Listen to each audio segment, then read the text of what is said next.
Hi. Today I have a weird story to tell you. I traveled hours to meet a guy I met at TikTok only for him to do this to me. He always came to comment on my videos on TikTok. I didn't have many followers at that time. I think I had about 30 or so. My videos didn't get views and likes, but I was determined to build something for myself, so I kept posting. This gentleman would come and give me motivation under every video I will post. It got to a time I was doing the whole thing for him because I knew he was the only one going to care anyway. One day he said, "I've commented on all your videos, please do a special video for me." I didn't know what to do, so I posted his comment and did an appreciation video for him. He came into my inbox for the first time and we chatted. He said, "I come to TikTok because of you. Immediately after I receive a notification that you've posted, I rush here to watch. You're doing well."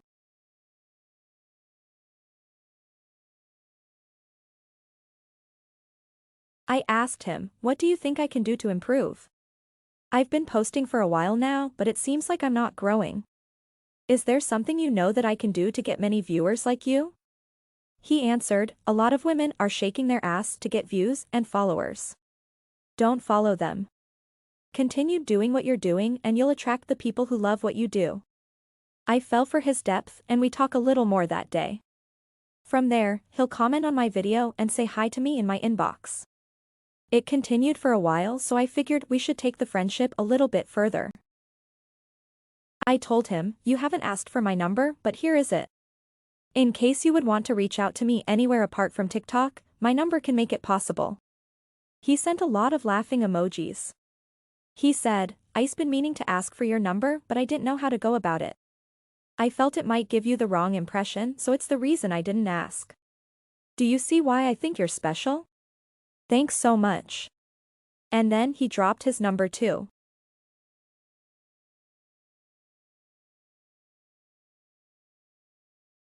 He called one day. I heard his voice for the first time. He had a nice voice and there was this sense of humility in the way he spoke.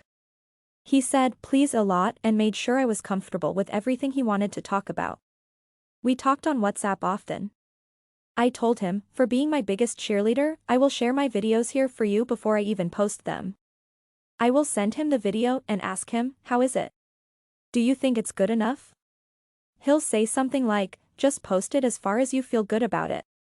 I love it. If you love it too, then just shoot."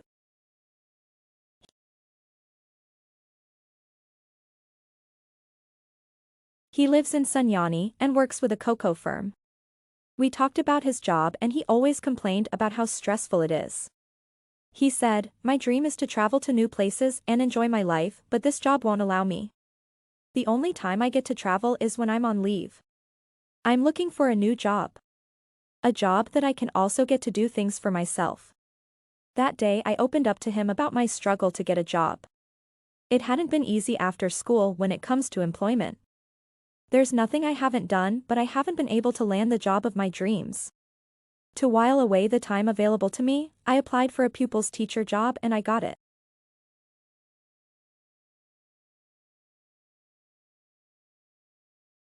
I told him, "You ought to be grateful for having a job. Some of us would do anything that pays well, but we haven't gotten the opportunity yet." So he became my motivator in that direction too. One day he proposed to me and I said, "No, it can't work. I would have loved to, but I don't see how this would work. You're in Sunyani. I'm in Accra. You have a job that doesn't allow you to travel. You're mostly busy. How are we going to manage that? How would that work?" He asked me, "Is that all the problems you have? Then you don't have to worry. Just say yes and see if we can't do it." I said yes, but I wasn't so sure about how it was going to work. He was a nice guy. He had the right words and behaved right around me. I was single and he was single too, so I decided to give it a try and see what would come out of it. Our mode of conversation was always WhatsApp and a call.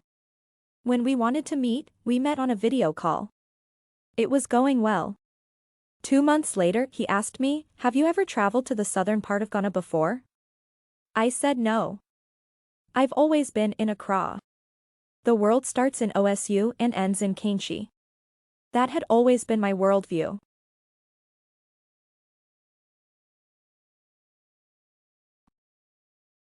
So we started making plans for me to travel down south to go and see him. At first, we couldn't agree on the date. When I could be ready was when he would be busy. My main issue had to do with transportation fares because I didn't have much on me. I was hoping he could send me something to embark on the journey, but he didn't make mention of it and I was also too shy to ask. I told him, the only time I can travel is at the beginning of a new month. If that's fine with you, then let's go by that. I chose the beginning of the month because that's when I'm mostly paid.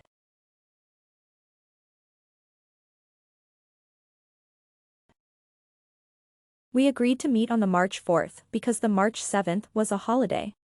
It gave us a lot of days to be together.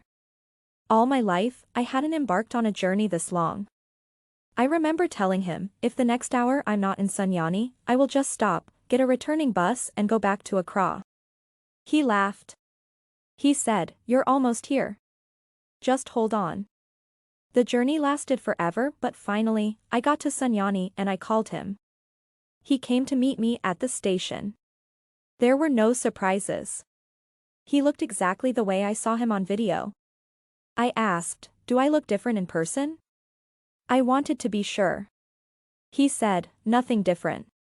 Just you. The girl I always see on TikTok."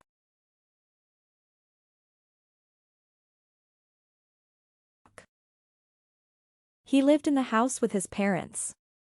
He was occupying the boys' quarters of his parents' house. When I entered, I met his mother and exchanged greetings. He told his mom, "This is the friend I said, she's coming from Accra." His mom shook hands with me and gave me a wide smile. We went into his room and I spread myself on his bed. I was too tired to sit. It was around 5 p.m. I was very hungry but this man didn't talk about food. He didn't even offer me water. He left me in the room every now and then. He would go to the main house and come back several minutes later. Around 7 p.m. he said, "My dad is in. He's not in support of me keeping you here, so I will get you a hotel."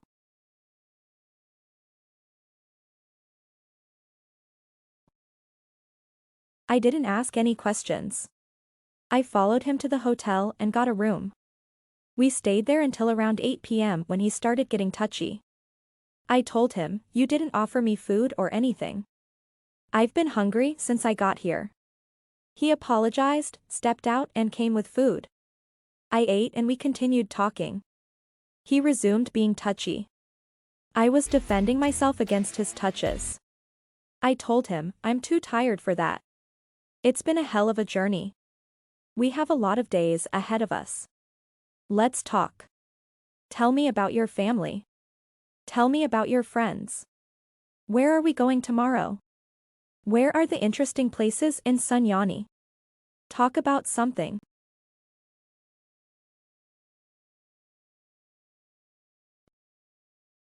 He laid on the bed looking frustrated.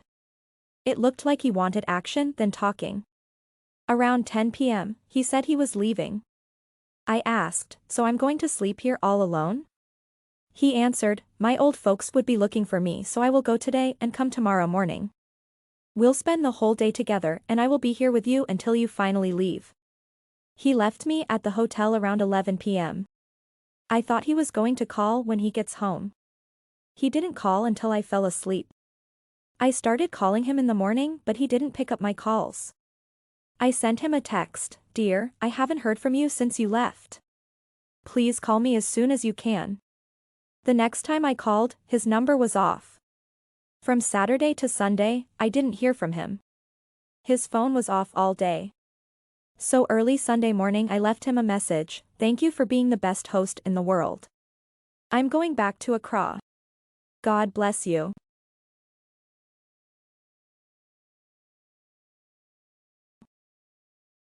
I got to the reception and the guy there asked me to pay. I was shocked. I thought he paid for it. He answered, "No, he didn't make any payment when you came in. I paid through Momo so I could use the physical cash on me for the fare back home." I sat on the bus and I started crying. I was playing strong through it all but at that moment I broke down. I told myself, how could you be so stupid? You traveled all the way here for someone you met on TikTok? Were you dreaming of a happy ending with someone you barely knew? Laurencia, you're such a fool.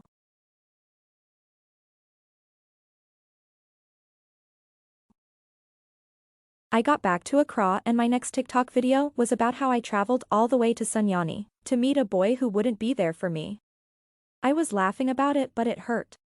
For the first time in my TikTok life, I got record views and comments. I got over 100 followers in a week. The highest I'd ever had.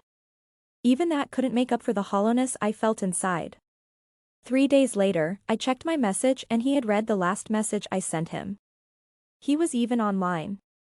I told myself, he's not worth it. I blocked him.